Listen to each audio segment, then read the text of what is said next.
I'm Mark Pietig. I'm with Remax Lakes Realty out of the Brainerd Lakes area, mainly Nisswa. I forgot the question already. I kind of got to scroll down. That was good. Yeah, a little bit about me. Something some people maybe don't know. I don't know. I'm a pretty open book. I like to play a little Xbox once in a while. And that's maybe something some people don't know about me. All right, there you go. Hi, my name is Brittney Dahl. I'm with Remax Professionals out of the Stillwater office. Something that someone doesn't know about me, I'm a huge Green Bay Packer fan. And I will be spending my 1-year wedding anniversary at the Vikings Packer games because my husband is a Vikings fan. So our 1-year anniversary will be special. Yeah, hey now, he's not here. Hi, I'm Torrey, Kanne. I'm with Remax Results out of the Edina office. I'm a San Diego native that has lived in Minnesota for 20 years now, so I'm half Minnesotan. And I don't like any football, and I am still busy in real estate, so I don't know how that works, but there you go. My name is Joe Mack. I'm with Remax Advantage Plus. A little bit about myself. I actually raised beef cattle down in Lonsdale area. So, All right, so the first question is, thanks everyone, great to meet all of you. What first motivated you to get started in real estate, and what surprised you the most about the business and yourself when you started? We're gonna start with Joe. I started in the banking business. I started back in 2002. I was in the mortgage business and the auto finance business. So essentially what happened, banking kind of capped me out on income, and I couldn't get anywhere else. So I decided that everybody was talking about real estate. It was kind of when I got into it, I was in the mortgage side of things, and I said, you know what, I need to figure out a way to make more income. I had a growing family. I've got 5 kids. I've got to a point where it's I need to make more money, bottom line.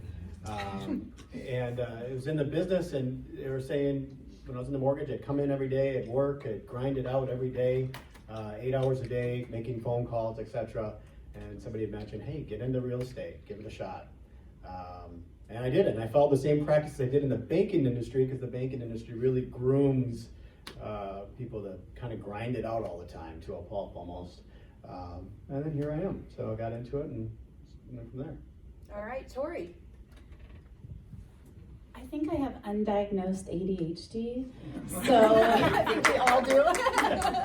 I get bored quickly, so real estate was a natural fit for me.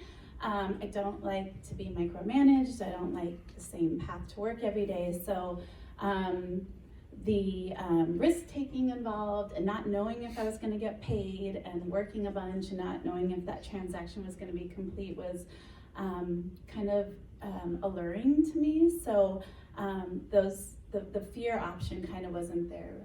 So it seemed like there was no other job really that would fit that way of working. So that was the job. Brittney. How I first got started in real estate was I actually started doing rehabs before I became an agent. And so as I started doing more houses, I realized, the money that I was paying another agent when I thought that, it was something that I could do. So I went and got my license. And what surprised me the most was how much I loved it. I loved showing houses. I loved working with first-time home buyers. I loved the transaction from start to finish. And kind of going along with what Torrey said too, undiagnosed ADHD. And it's, you do something different every single day and it keeps you motivated about work. I was excited to get up and do my job. And 5 years later, here I am today. Okay, thanks. Mark. I actually first thought about real estate when I was in college. And some of you might remember, it was around 2008, 2009. And I remember calling 2 different brokerages, and because I was interested in the business, and I was still going to school for my bachelor's, and I called up a brokerage, said, hey, interested in getting in real estate, how much do you guys pay? And they hung up the phone. I was like, oh my God, man, what a prick. And so I called another brokerage, and said, hey, I want to get into real estate, how much do you pay? And they hung up. Well, I guess that's not the path for me. But a few years down the road, I actually got, like Joe, I got into the mortgage business, and I actually was within a real estate office in the Brainerd area. And to be honest with you, I watched other agents. Personally, I felt as in the mortgage business, I acted like an agent with the number of calls and how I conducted business. But I looked at all the other agents within my office. It was not a RE/MAX office, and couldn't believe how unproductive they were and how they spent their time. And I always kind of had the idea of, you know what, I can do that, and I can do it a lot better, and kind of learn from what I could see as their mistakes, in my opinion. Come to find out, you know, there was a lot of things that I needed to learn, but that's kind of how I got my start, and yeah. Okay, so we'll start with Mark on this next question, and I think I know the answer, but Mark, would you consider yourself a natural self-promoter, or was that something you were very uncomfortable with and had to learn? You know, self-promoter, to me, it's kind of an interesting term. I never really found the leadership styles I had until I went to school. I went to school at South Dakota State. Should have beat the Gophers this year. But for me, it was, when I reflect back, I look back at when I was a freshman in college, and everybody on my dorm level, we were like the misfits. We got in the dorm that we didn't want to get into on the highest floor possible. But immediately I went to every room and got everybody together to go play a game of volleyball, just to try to get to know everybody. And hindsight, looking back, it's, you know, that was when I kind of started those leadership qualities and kind of promoting qualities. And as I move into real estate, you know, it's kind of the same thing. I don't take a huge blast, hey, look who I am approach, but it's definitely, I want to be out in public in a passive manner. I want everybody to figure out who I am in the room. You know, I don't want to hand out 100 business cards, but I want to be able to get everybody to understand who I am, and more of who I am, what am I about? I think that's one of the biggest things, and that's how I've really enjoyed being a self-promoter. Okay. Brittney. Sure. I'm a natural self-promoter. I always have been. I've been an entrepreneur from a very, very young age. I started my own babysitting business when I was 11. I had my own landscaping business when I was 15. So it's just something that I've always done, and it's something that's very natural to me. My dad was a salesperson for Leinenkugels for almost 30 years, and on Take Your Daughter to Work Day, I would go with my dad and do his sales route and just kind of learn from him. And it always upset my mom because she was an office person. She worked for UW Stout, and I never wanted to go sit in an office. I always wanted to be out on the road with my dad, and, you know, I give him a lot of credit for the person that I am today and the success that I have in my business. Very nice. Torrey. I'm the opposite of you. I'm not a self-promoter. It's very, very uncomfortable, and it's something I've had to learn. I actually did that by watching other agents and how they do it, and kind of just authentically connecting to certain marketing ways and saying absolutely no, I will not do that in other ways. But the one thing that really did help me was at one point I did hire a business coach, and I paid up to have him around. But having somebody who's been very successful in business, whether it's real estate or something else, has a different mindset. And when you're really struggling with putting yourself out there and marketing and promoting yourself, it might be one avenue to give you a little bit of an advantage there. Joe. I had this question a little bit ahead of time and had some time to think about it, and I realized I'm not at all a self-promoter. However, I realized I'm a self-starter, which has helped me get to where I'm at today. It's just get up, get going, just that daily grind every day, in and out.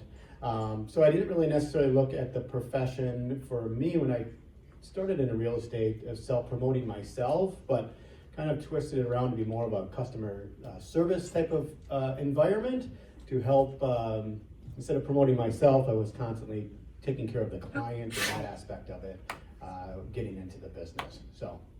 Okay, great. Joe, we're gonna start with you. Oh, great. Yeah. You don't get a break.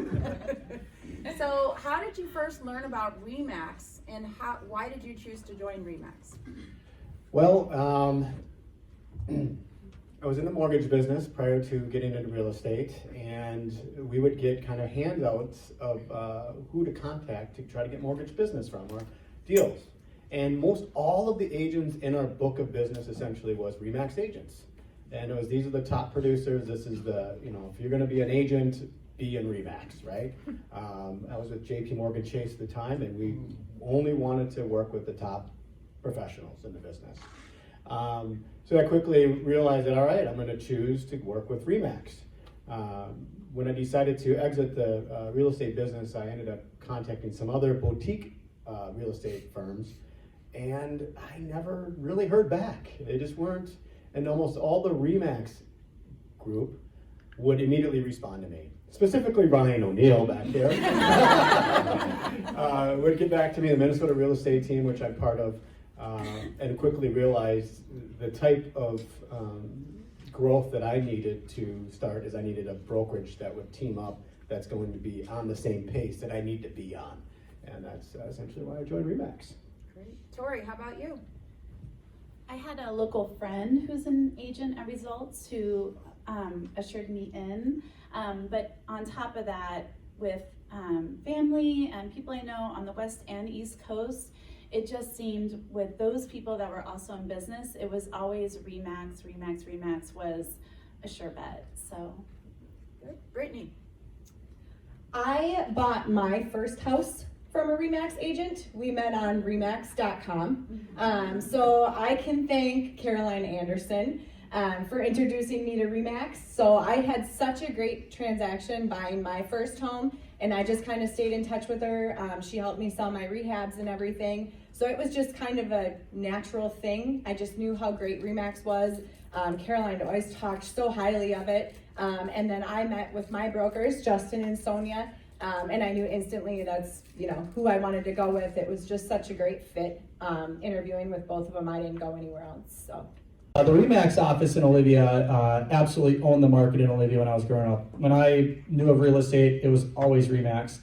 Fast forward a ways, I was in the mortgage business and really started putting some true thought into, okay, if I get into it, how do I make this transition? And the beauty about being in the mortgage business, I knew a lot of the brokerages in town. And to be honest with you, I didn't know a whole lot about the RE/MAX brokerage. But I thought, you know what, I should call the broker there. I'm still in mortgage. I should try to figure out how to get some business from him. So I called Pat, my broker. We went out to lunch, and I had this whole sales pitch set up about how I'm going to get mortgages going with RE/MAX, and I was all excited. And after about 15 minutes, he cut me off, and he said, Mark, why aren't you in real estate? And I'm like, damn it, I was thinking about that. And I kind of stuttered a little bit, and I said, hey, Pat, I can't be a realtor. I don't know anything about real estate. And he looked me square in the eyes and he goes, Mark, can you read? Again, what a prick. These brokers are pricks. And, I'm sorry. Was that naughty? I'm sorry. Okay. Subscription. So I said, of course I can read, Pat. And he said, well, if you can read, you're better than 90% of the realtors out there. So I said, you know what? Hindsight, yes, I think he's right. But that's what led me into RE/MAX. And honestly, I think it was him being brutally honest about the profession, and then obviously him helped me grow from there. But yeah. So when you first got in real estate, how did you let all of your family, friends, and network know that you are now in a position to help them with real estate? What did you do? For me, so I didn't grow up in the Brainerd Lakes area. I don't have any, I think I have 2 extended family members that live up there. So it's kind of unique on the friends and family side. I did do a transaction or 2 where I grew up just kind of as a, I don't have a ton of time to fill. I might as well utilize my time a little better and try to sell something. But for the most part, I went back to a lot of my past clients and a lot of the friends that I was with, and kind of gets to the self-promoter side. I'm not really a hand out a ton of business cards kind of person, but definitely had to make a lot of phone calls, tried to make a lot of connections, and just really from there identify what groups and who do I surround myself by, who do I surround, what are my spheres, and how do I comfortably make that approach with them. The Brainerd Lakes area is a small area, but we do have 550 realtors in our small community, and there's a lot of competition within that. Everybody knows somebody. So it's really kind of more of a building trust. Hopefully they recognize my character And based on my character, they could identify that, you know what, he doesn't have a ton of experience, but we think he's going to do the right thing. You know, and that's really what I tried to leverage in my start. Brittney. Thank you. I worked a lot with our marketing director at Remax Professionals, Sonia Fox, to really help promote me when I first got started. A lot of phone calls, a lot of letters. I don't think it surprised too many people when I told them that I was getting into real estate. It's been something that I've always been interested in. But yeah, just, pound the pavement, I guess. Torrey? I mean, I think it was just really gentle, slow messages through Facebook, to be honest with you. And then just let it happen organically as I got busier.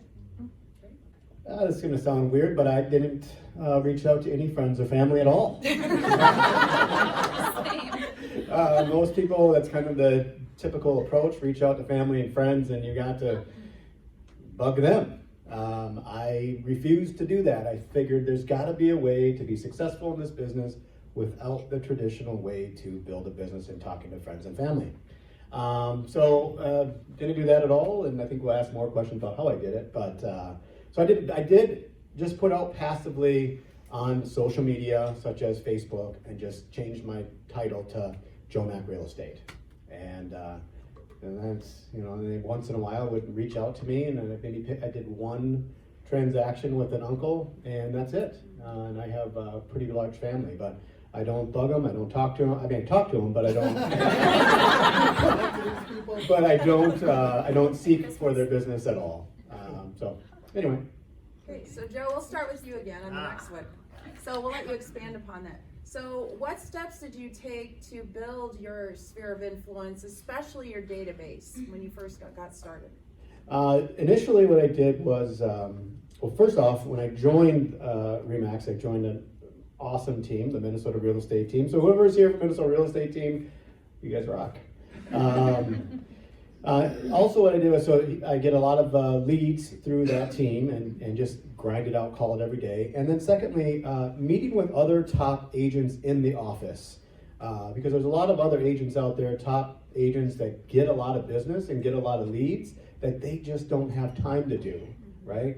So building that rapport, building that trust within the agents in the different offices, that they can trust you to potentially send them a lead, send them a layup potentially. Essentially did that quite a bit, and I created some great relationships within our brokerage, and it's turned out very well. Good. Torrey?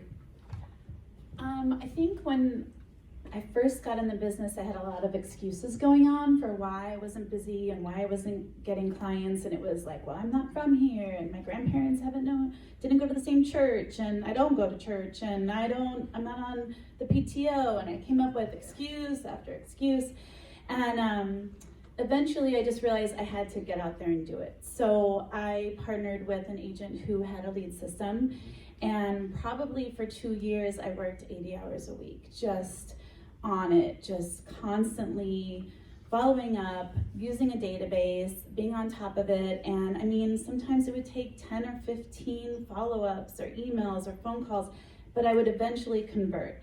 And at the end of the day, I mean, it was really just, you can sit around and then complain about why you're not busy, but if you just get up and go do stuff and take action, the database builds itself. Okay, thank you. Brittney? Yeah, I agree with these guys too. I also, I sat in the office quite a bit, for walk-in leads. I did open houses. I also too got some leads from some very seasoned agents that they just didn't have time for or time to follow up. So kind of just the same thing that these guys did. Okay, Mark? Very similar.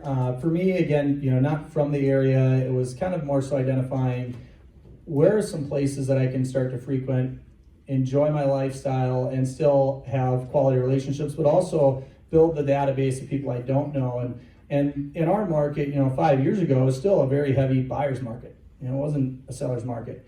And for me, it was looking at, where are some places that I can either get leads or meet people that aren't oversaturated with realtors already. And so I identified the lakes as a good selling point. Brainerd and Baxter is where all of the realtors wanted to fight over. I looked at it and said, well, that's where everybody knows everybody.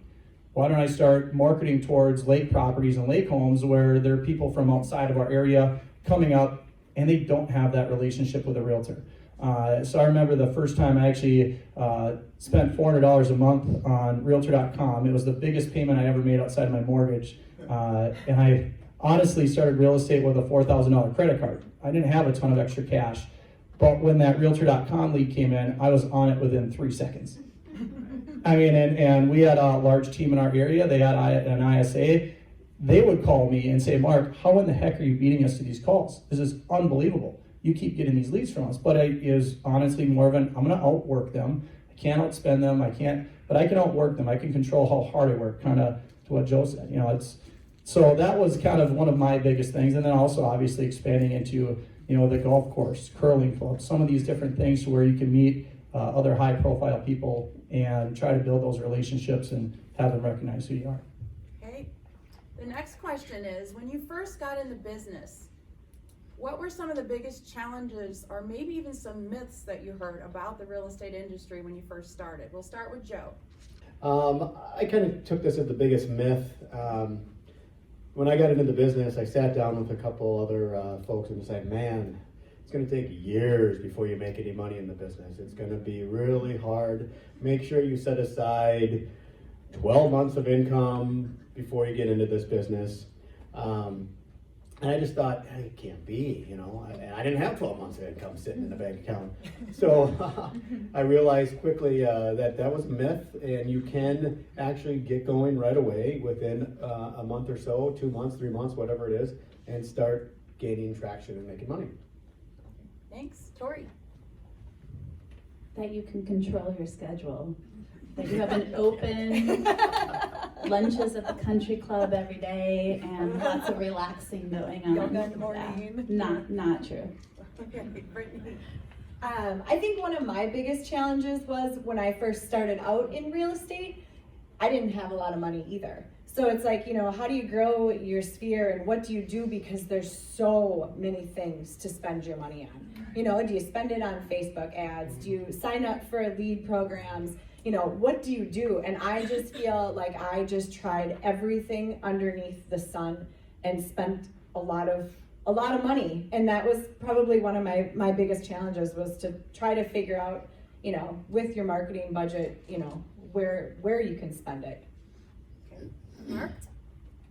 For me, it was how much time I spent on the internet trying to attract leads. I remember my first year, I thought, I'm this young guy. I can have this really kick butt website. And I spent all this time trying to blog and do this and that and the other on my own website, and I didn't get a lead. I honestly didn't get a lead from my personal website for 2.5 years. But I identified that. It took a year to figure it out. But I realized, there are avenues I can go that can help facilitate this. I'm never going to beat the Remax. People are going to go to Remax.com before they come to my personal website. So I try to compete with some of these different avenues. And instead, that's where the Realtor.com and some of those things filtered in. But it was, I'm not going to beat Zillow. I'm not going to beat Realtor.com. So for me to spend all this time when I can be making phone calls and meeting with people on my website, it's too bad it took so long to figure it out. But. So once you got your license, how did you take steps to learn the actual business of real estate? Did you have a coach, a mentor? Who helped you along the way? What advice could you give those that are newer on how to go about really learning the business besides licensing courses, everything else? Sure. So I actually did a little bit of everything. I identified the top agents in our office and I was glued to them. I probably annoyed the crap out of them, to be quite honest with you, because I would follow them everywhere. We'd go to the broker opens and I would just kind of tag along. I would call them. I would talk to them every single time in their office. I would ask what they do to market, because I just feel like that's just been my biggest struggle, is marketing and where to spend your money. And, a lot of them would just be like, well, here's what we do. We go and drop off lunches to our clients at work, because there they are. And then their coworkers see, oh, hey, your real estate agent drops you off lunch. Well, hey, maybe we should use them. And just kind of stuff like that. Also, of course, trial and error. I mean, I made my mistakes and I still make mistakes. every single day, I feel like, and I feel like if you're not making mistakes, you're not learning. I feel like, I also have a very good support system with my broker, Justin. He's always there. He always picks up the phone if I need anything. Sometimes I start out with, hey, I know this is a really stupid question, but I just need to make sure I'm doing this correctly. And I just feel like we have a very supportive office that's really helped me to grow into the agent that I am. Thank you. Torrey. I mean, I did it all. So it's trial and error. It's watching other people. I watched so many podcasts in the beginning on sales and real estate sales, but sales in general, business, marketing, quickly identifying what I was good at and what I wasn't good at and needing to hire that out. And I look back on some of the stuff I did early on and it's just cringeworthy.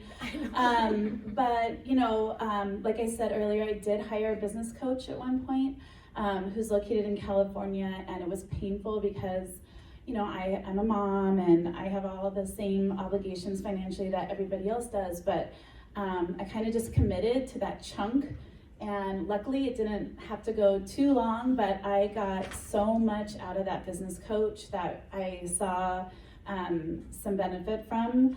And I'll just say I'm kind of a freak. I've never seen an episode of Game of Thrones. So I don't watch Netflix, but I've watched probably every podcast there is on real estate and marketing. So I took a little bit of a different approach. I quickly realized when I got into the business, there was all this advertising and stuff out there, how to do this in real estate, all these podcasts, all this websites, all this distraction, noise. And I didn't know which way to follow, which to do this, but that. So I figured a way to, all right, I want to get it to the simplest form possible in real estate. How do I simplify it?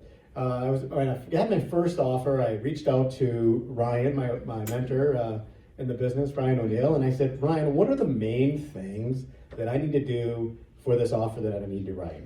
He said, well, all you need is this. You need how much earnest money you're going to put down, what's the price, closing date, and what kind of financing. I said, that's all I need? That's pretty much it? He goes, yep, that's all you need. I said, well, that's pretty simple, right? So I wrote up the offer, realizing that was it. And then I also said to him, I said, can I break anything? If I screw this up, am I going to break anything with my first offer? He said, no, you can't break anything.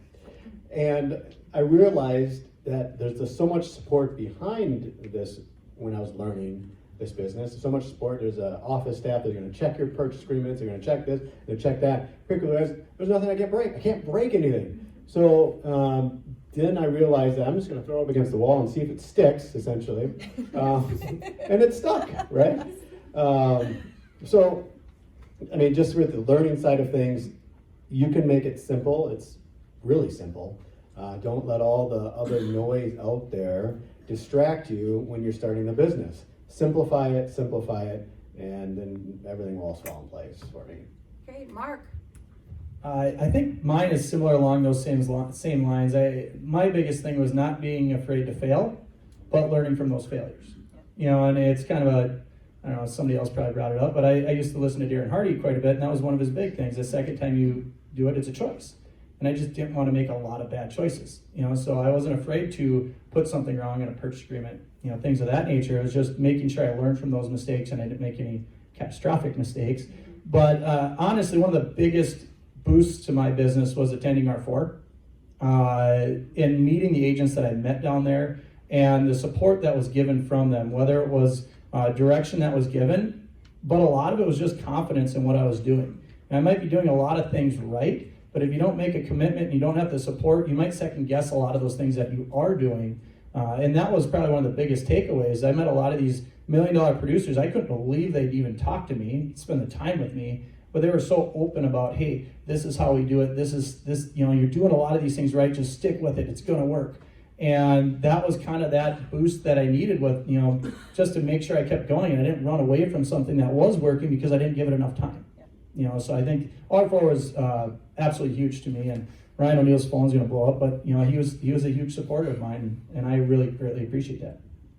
Okay. Well, thank you so much. So let's shift the conversation over to technology. So we're gonna ask the panel now, what role has technology played in your success, and what systems and platforms and apps do you use? So we'll start with Joe. As you've probably been hearing, I'm not a big guy into all these different apps and social media. It's very low key on that for the most part. But what I found that has worked best for me, for all the Android and other folks out there, I'm an Apple guy. Just having the right tools. Growing up on a farm, my dad always said, you gotta have the right tools to perform the job, right? And I realized I ended up getting an Apple MacBook Pro and an iPad, and it might not sound like, it's just a computer. But the efficiency it took to sync everything every day, whenever I went to my iPad or my iPhone or my MacBook, it all synced together. That was probably the biggest changing for me on technology-wise, is switching over from IBM products or Microsoft to Apple, simply because everything's synced together, and I didn't waste any more time waiting for the hamster wheel to turn around with some other products out there. So. Okay, Torrey, technology. So my ex-husband is in videography, and it was a cheap, free opportunity for me to put marketing out there. So it wasn't really even my idea. It was his idea to start doing videos for listings, and so I drink a martini and get up there and get in front of the camera. And so uncomfortable and so embarrassing looking at those videos, but people love them. And it's shocking, and now I don't even want to do them, and people will call and be like, we saw your listing video and it's just amazing and nobody else does that. And then, people always think that I spend all this time like writing out the thing, and I just pretty much drink a martini and talk about it. But I think for technology, like it can be so automated and robotic, and these messages go out, and I know when I get those from whatever, I can tell that it's not, nobody wrote that. And I think people just crave authenticity and connection. And so the more that you can do that within the technology, I think the more successful you can be. Okay, thank you. Brittney. So I actually agree. I am also an Apple user, and when I switched all of my devices over and everything just syncs, and then I also hooked it up, I actually have a Chromebook though, and I hooked my Chromebook up to my Verizon service, so I have internet anywhere I go. So I can pull over to the side of the road in a parking lot and quick answer a couple emails, and it has changed my life. But also too, I'm very old school. I'm very old school in my marketing. I'm kind of old school in my business. I like to pick up the phone and call people and just check in with them, see how they're doing. Or if I do see something on Facebook, they just got engaged or they're having their first baby, I'll call them and congratulate them. I will show up at their house with gifts. One of my favorite clients, they just had a baby, so I showed up and they were actually home. Usually I can just leave them on the doorstep, and they were home, so I got to see the baby and they were just so excited. I got him a onesie that says future Remax client. But it's stuff like that. I also, I don't keep calendar. I keep everything in my head.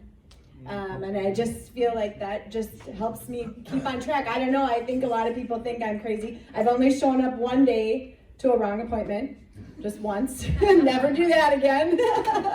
Pretty sure Justin had to send the lady a letter. But yeah, it's just, and I think there's the biggest thing with this, finding stuff that works for you. I mean, everyone is so different in their business, and everyone is so different in their personality, and you just need to find what works for you, and then your business is going to take off. You just have to be comfortable with yourself and the stuff you're doing. So, absolutely. Mark. I think it's right along those same lines. There's a ton of technology out there, and we get emails every single day on this app, that app, this system, that system, CRM. And I don't think there are any wrong answers. It's just being committed to something, and giving it enough of a go that it works out. And for me, for example, just this last year, we were using Commissions Inc. for 2 years, and we were thinking about transitioning to Boomtown. And honestly, I used both of them all year this year just to find out which one was going to work better for us. And it sounds ridiculous. It was an extra $1,500 a month I didn't need to spend, but I truly wanted to compare apples to apples and which one are we going to use going forward. And I couldn't figure that out on 1 month or 2 months. I had to use that for almost a year side by side to figure out where are my returns going to be. You know, it's no different than getting into Realtor.com or Zillow. You might do a 6-month Realtor.com commitment. In my market, buyers are 6 to 18 months before they close. So if I only give it a 6-month run, I'm not going to have the closings within 6 months to be able to determine am I getting a return here or not. So whatever the technology is you use, you have to commit to it, but you have to constantly be reevaluating, is this working, is it not? You have to be able to find metrics that maybe aren't all income related. You know, are you getting some residual impacts from it? So I think the biggest thing is just commitment to whatever technology you use, and I'm an Android user.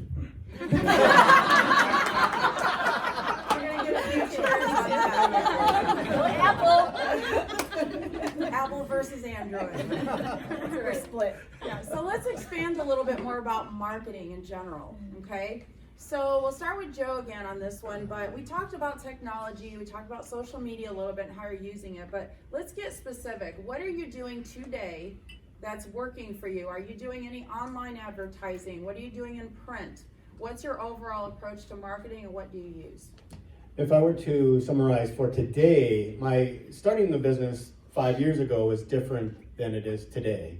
So if I were to accelerate, well, today I do a little bit of Zillow, I do a little bit of online. I have my own just some very small investment. I probably spend only probably $500 a month on advertising. The biggest thing that I've been doing is marketing towards my past clients with a program called Thank the Client, where it sends out monthly mailings or just to say, hey, thank you, we appreciate your past business, and to the local pub or whatever it may be. Other than that, that's pretty much what I've been doing right now in today's environment. Okay, are there any marketing fails stories you want to share with us? Marketing fails. Can't think of anything besides when I first started using Android and then I switched. Awesome. All right, Torrey, marketing. Terrible at marketing, really, really bad at it. But I mean, I think it's a personality thing too, right? If you have not read the book Outliers by Malcolm Gladwell, you should read that book. And I don't know, I just bring it up because it's kind of just my general approach to everything. But if you're doing something a bunch in your business, you know, you become an expert at it. And for me, you know, open houses, I guess, is like my biggest marketing, and just talking with people. And that's something that he will help you, if that's an area you struggle in, have conversations with all different kinds of people where they remember you. So I don't say this to be, on a pedestal, but I have people call me a year after I met them and I don't remember them. And they're like, I met you at this open house and da-da-da-da. And I don't know what I said to them, but something I said made that conversation stick. I didn't ask them for their email address. I didn't, want their phone number. I didn't even ask their name really.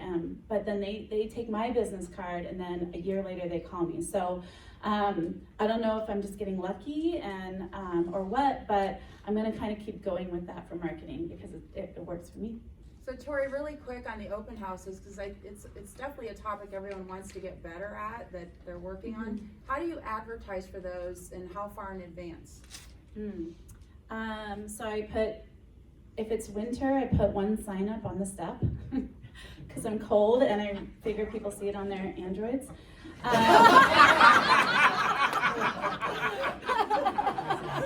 This is amazing what this has become. I'll probably put it on Facebook.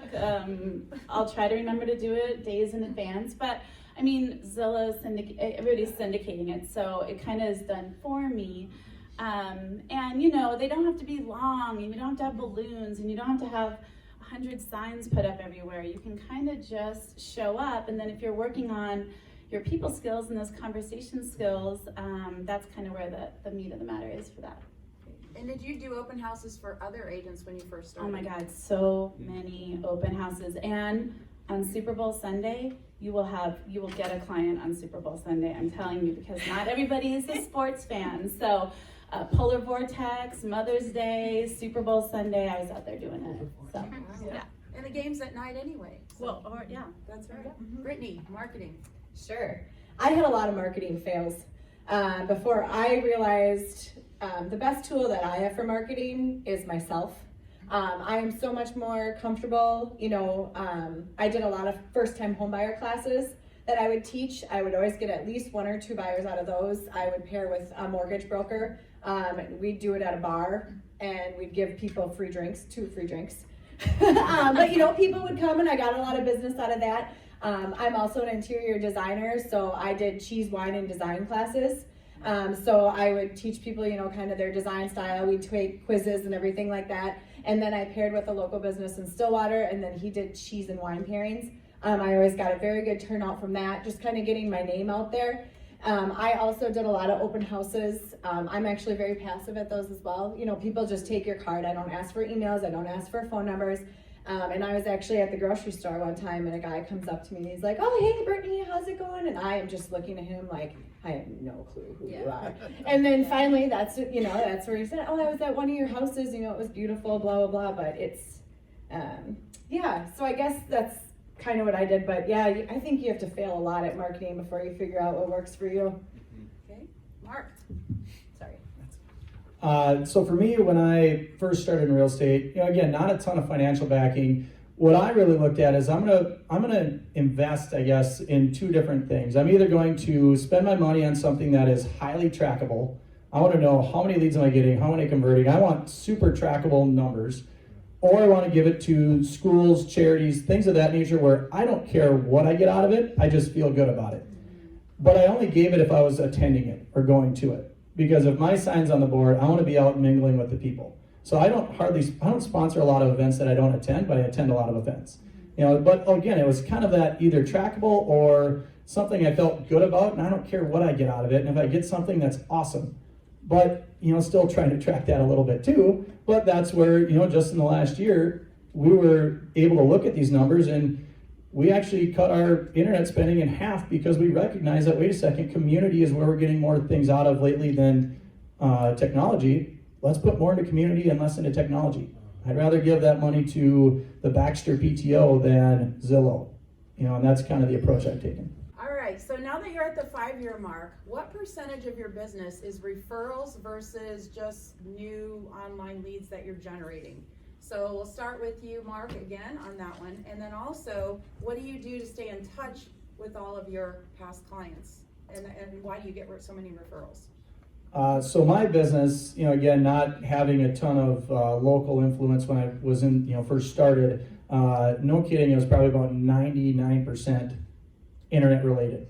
And I actually got a hard time from it from a lot of people, but I looked at it as investing into a database rather than just simply working with, internet leads per se. And this year I will close 1 transaction that was internet related. Everything else is Sphere or past client, referrals, things of that nature, agent referrals.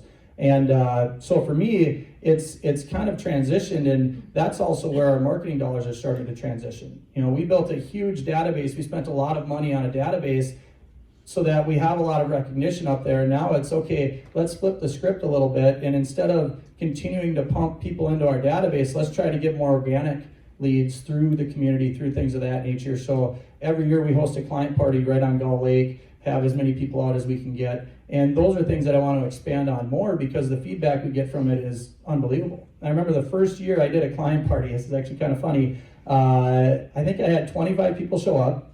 I did a fish fry with fish that I fried myself at our RE/MAX office. And I think I got 3 or 4 referrals from it. We only had 25 or 30 people show up because I didn't have a huge database, but it was awesome. And I had unbelievable feedback from it. My office smelled like fish fry for like 2 weeks. think Pat loves me, but but that was kind of the start of it. And the next year I did it out on the lake, and it was the biggest $2,000 I ever spent, but I got tenfold back. If it wasn't an appreciation, it was an income. Brittney. How'd your fish turn out? Oh, it's good. So most of my business is referral, which is definitely, transitioned from the first year that I was in real estate. How do I stay in touch with my past clients? I actually do drop-off gifts, which is something that I've learned from one of the top producers in our office. Once a quarter, me and my marketing assistant, we spend 3 days driving around to over 100 houses, dropping off gifts on their doorsteps. I'm also not big in social media, so this is something that I do to get my clients to post about me on Facebook and tag me. So all of my girlfriends and all my friends are always like, wow, like your clients really love you, because they always tag me with my gifts. We just got done doing homemade caramel with apples. Over the 4th of July, we did little s'more kits. This spring, we passed out bundt cake certificates. So I really feel like they appreciate it. You come home and you have something on your doorstep after a long day of work, with just a cute little note. It does take a lot of time, and, it's a significant chunk of my marketing budget, but I really found that, my return on investment is huge on that one. So I'll ask you to expand upon that. Everyone wants to know, how much do you spend? And how do you go about getting those? Do you go to Costco and buy in surplus? What steps do you take? And where do you get those items from? Sure. So kind of answering another question, in the past year, I've hired a marketing assistant. I finally felt like I was at that point at my business that I could do that, and it has been, besides my Chromebook and my apples, it's been the best thing that I've done for my business. And she's actually very, very creative. So the two of us kind of brainstorm. And then she orders everything on Amazon. I'm going to do my caramel apples for an example, but she has this homemade family caramel recipe. So she did all the caramel, she jarred it, she made these cute little containers with 2 apples, and then, we just split it up and pass it out. And I actually, I had calls, because last year I did it at the beginning of October. This year I was a little behind schedule. So I actually had 4 or 5 clients reach out to me and be like, so are we gonna get that caramel this year, or can I buy some from you? So I called Mindy and I'm like, we really got to get on the horn on this one and get these out, because I'm starting to get phone calls. But yeah, it's just, I spend on supplies in her time. I mean, it's about $1,800 a quarter, I would say, is what I spend, gas, time, and supplies. But I mean, I get 2 or 3 referrals off each drop-off gift that I do. So I mean, it pays for itself, and it's fun. And it's not something you would have done brand new in the business. No, right? You wouldn't have been able to. There's no way I would have been able to afford that. Right. No. Okay, No. Thank you. Torrey, referrals versus new leads and staying in touch. Probably 50-50 still. And I've really honestly dropped the ball on staying in touch with people, because life happens and you go through storms and you just have to prioritize, and your business might not be able to handle that storm. But then that gives you a chance to kind of refine your approach. So I have done drop-off gifts before, back when I could. But I'll put it to you this way. I was with my tax person the other day, and my biggest issue is all my dining charges. So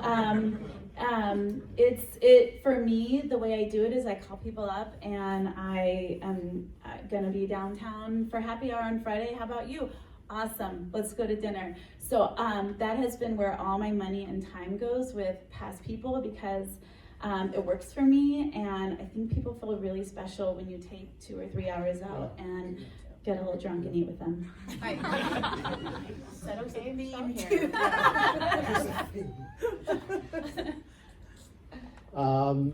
So my business, the way when I first started, is completely different than it is today.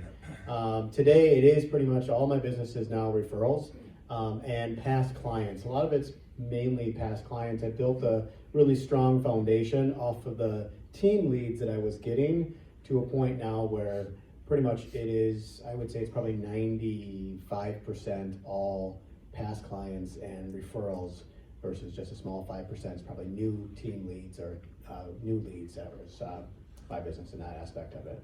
So. How are you staying in touch? Staying in touch, I keep it pretty simple. Again, I just, for the most part, I keep it pretty simple and thank the client. Or it's a monthly thing that I just stay in front of them. It's just a small touch. Just a little reminder, here I am. Here I am. I don't do a whole lot other than that. Just a simple tap on the shoulder. You send video messages? I did try to do that. I tried to do that. It didn't last. I quickly realized that it sounds great, and the advertising and the sparkly thing up there sounds great. I quickly realized that I spent more time redoing the video than if I just picked up the phone and called them. Wow, that's great. All right, Mark, we'll start with you again. So you've got lead generation activities versus administrative, the $1 million question, right? How do you juggle both, and how do you prioritize the lead generation? We all talked about it right before it started, and we all agreed the biggest thing we ever did for our business was bring on some administrative help. On the lead generation side, for me, it's changed, as my business has turned to more referral business. My lead generation now comes when I'm at the golf course, when I'm at the curling club, and it sounds really fun because it is really fun. I mean, that's why we want to get into real estate, but we've built up a great image and a great brand. And now for me, it's more about getting out in the community and getting in front of people and attending different events. And enough people know who I am now that they recognize what we're doing. But again, it's also in supporting it. So lead generation, I'm still making my calls every day, but my calls are a little bit different. I don't take a lot of internet leads anymore. I want my team to work those leads. I want them to build databases off those leads. For me, it's a lot of calling people and, hey, do you want to grab a happy hour? Do you want to go out and hit 18 holes? One thing you'll find out about me is I never go golf by myself. I always make sure I have a foursome. And I like to change up that foursome. When I go curling, I love it because we lose and the winners always buy us beer. But I also meet the winning team. We all sit around, but it's also, it's identifying those different places and how can I lead generate, but do it in a fun way. Do it in a way that, it's enjoyable. My wife absolutely hates it because she knows I'm having too much fun, but she respects it because she knows that it's working. And so she's allowed me the time to do that too. Yep. Brittney? Yep. I agree with you. My administrative duties is a goal that I set every single year for myself to get better at doing paperwork and turn it in on a more timely manner. I feel like each year I improve by maybe 2 to 3%. So it's something that I'm always still working on. We have a great person in our office. And she will definitely tell you if you're missing paperwork or if a box isn't checked. We also, at RE/MAX Professionals, we have something called Back Office, and it's the greatest tool. It's definitely helped me keep organized with my paperwork. It's something, they just separate it for you, and if you're missing a document, it is in bright red when you log in, so you know exactly what you need. And then same, lead generation activities. I also am a big happy hour coffee person. I try to meet people for coffee, but they always want to meet after work for wine. So, you got to do what the client wants. But like I said too, I just hired a marketing assistant, and that has just been wonderful. She's kind of taken over everything. She just kind of runs with it. At first she started asking me for my approval on everything, and she quickly realized that if she wasn't going to do it, it wasn't going to get done. So I just told her just to put it out there and do what she thinks is best, and it's been great. Wonderful. So Brittney, if you could expand, and I did forewarn them, I put them on the spot a lot. So, so expand if you would on the marketing assistant. Who is this person? How did you find them, and what was like the vetting process involved? Sure. So I actually knew her from back in my college days. She was my favorite bartender at the bar we would go to.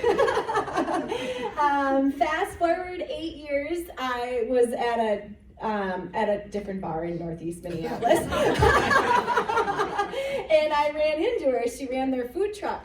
And we were kind of chatting, and I was actually planning my wedding. And I was like, hey, do you still do photos? And she was like, yeah. And she's like, hey, do you still do real estate? And I was like, yeah. And she's like, well, I want to sell my house. And I'm like, well, I'm getting married. So, you know, we kind of swapped that. And then I know that she's always been a creative person. And I feel like I'm a challenging person to work with. So I feel like it was just a really natural fit for the both of us. And it's been great. You know, just kind of talking with her, you know, we meet about once a week, kind of go over what we're going to do for the week, what she has on her plan, you know, any Facebook ads she's going to throw out. You know, our biggest thing lately was just the big drop-off gift because we just did that last week. But yeah, other than that, she's wonderful. She keeps me on track. So, and she'll follow up on emails. And she also knows that, you know, sometimes I need a little push, and if I don't respond to her right away or if I don't get back to her, she's not afraid to call me or text me and be like, hey, Brittney, I really need an answer on this. So, and I feel like that's something that I need. Good. Torrey. I mean, time blocking. So I ADHD and I have dogs that I could just play with all day that are very distracting. So I have to be very regimented, and I'm not gonna, you know, this is what I do from, you know, 6 to 8 in the morning. This is what I do from 8 to 10, you know, and, you know, life happens, kids, field trips, whatever. You get shingles in your eye, which I literally do have shingles in my eye right now. Not contagious, don't worry. But like, so not to the extreme, but I have to have that, you know, general daily time blocking happening, or I'm doing all or nothing on administrative or lead generation activities. So when I first started, the main thing I did was just lead generation. That's all I did. I just constantly focused on following up with the leads that I had received and grinding it out. And then fast forward to today, last year, the biggest thing that I did for my business was hire a transaction coordinator. It was an independent transaction coordinator that writes all the transactions for me. So then I can focus more on, when I'm with the client, I can focus more on more of an intimate relationship, just more focused on them, instead of constantly worrying about, I gotta get back to my desk, write the offer, and then get it off for quick service. So hiring that transaction coordinator completely changed my business once I realized that made most sense. First starting out, you know, I wanted to learn how to do the transactions, but I found myself, as you do more and more business, you're up until 2 or 3 in the morning just hacking away at transactions, making sure this is done, that's turned in, etc. Once I finally decided to let go of the reins and hire a transaction coordinator, completely changed completely freed up my time. I went from constantly being at a computer all day and meeting with clients to just meeting with clients. So, Joe, what was that moment of realization that you had when you just said, okay, I can't do this by myself? My wife. She basically came to me and was like, Who are you? Yeah, I mean, literally, it was, my wife came to me and was like, you need to be around. I've got kids, and I'm missing all this stuff, and I'm just focusing on, because there'd be a point, Lee would come in, I'd immediately get up from dinner, practically, go outside and call the client. Kind of like what Mark was saying, that respond quickly and work faster than the next person. That was literally what I would do, is boom, get up and go, make that call. And you got a question? Real quick from any of you, and we'll start with you, Joe. Torrey from Remax Results, boom, Apple Valley. All right, so was there a number of transactions in which you said, I need a person? And I know it could be different with all of you. Yeah, for the transaction coordinator that I hired, since when I went out and kind of vetted, I went through a couple different transaction coordinators. This particular transaction coordinator did it by per transaction that closed. So I realized that I wanted a transaction coordinator that only, once it closed, then I had to pay her. But she would write 10 offers for one client, and I wouldn't have to pay her anything until that transaction was complete. So it's more or less what you feel comfortable with, since if you do hire one, because it's per transaction. There's some out there that might be full-time that you hire on as a staff. But I was too hesitant and too conservative in that aspect of it to say, all right, I'm gonna pay this person $50,000 a year, and I just didn't feel comfortable doing that yet, so I wanted independent, somebody outside that I didn't have to keep on as a staff. So just a little bit more to that question also, was that at 20 transactions that you were doing a year? Was that at 40 transactions where you said, I need somebody? Because I'm similar to you, I'm married, I have 4 children, a lot of events. Did you see it at 10 transactions? No, when I got to about 50 some transactions a year, I realized So that I was before that, getting, you were doing everything? I was doing everything. Okay. And then once it got to that point, I was like, and then once I handed over the reins, then it was life-changing. Good. Anyone else want to share their moment of realization as well? Yeah. I just couldn't handle it anymore. I was driving myself crazy. Thanks. And I just saw that my business development was starting to drop. Because you just get so bogged down with the daily, routine of, offers and amendments and title companies and, all that kind of stuff that, that stuff always just gets pushed to the side. And then you kind of see it in, your year after numbers that you just didn't do quite enough. It's a really good question. It is a really good question. Mark, It's a hard anything else? decision. For me, my advice would be get one sooner than later. So I'm the kind of person, I make more money when I spend more money. So all of a sudden I'm paying staff, I need to support that staff. I need to make sure they go home with a paycheck. So I need to make sure I make more money and sell more houses. And so I don't think there's an exact number of transactions, but I think for me it was more so how can I be more efficiently and how can I spend more time with my clients and not get bogged down writing transactions? And it was the same thing. I had a moment, I think I sold 60 homes in a year and I was working 7 days a week. It was 8, 9 o'clock at night. I couldn't coach my kids in basketball and soccer. And it's like, I can't do this forever. I'm gonna burn out. And how do I bring some people in to help support it, but still support the business? So. Work-life balance. Absolutely. Is there a question from the virtual we audience? have a question from the studio audience. Okay. What would be the main duties of your assistants? Are there any routine duties or is it project-based? Okay. I have a transaction coordinator that I use. She only handles transactions. She doesn't talk to the client at all. I handle all of the interaction with the client. She does all the paperwork, writes the offer, submits the offer. I will follow up with the agent once she submits it, just to check in, make sure they got it. And then any amendment that is written, she writes it. She sends out reminders for the closing, title work to make sure everything's on track, etc.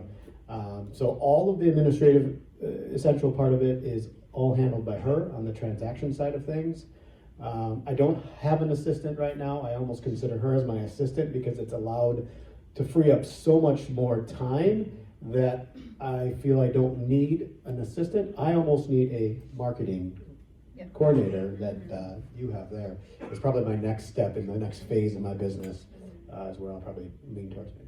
Okay, Brittney, what does your assistant do? So she does a lot of things. I mean, on her breakdown of her invoice, sometimes there's 8 different categories of things that she does. Like I said before, she's a professional photographer too, so she does all my listing photos. She also does all my staging. She also does all of my shopping for staging items.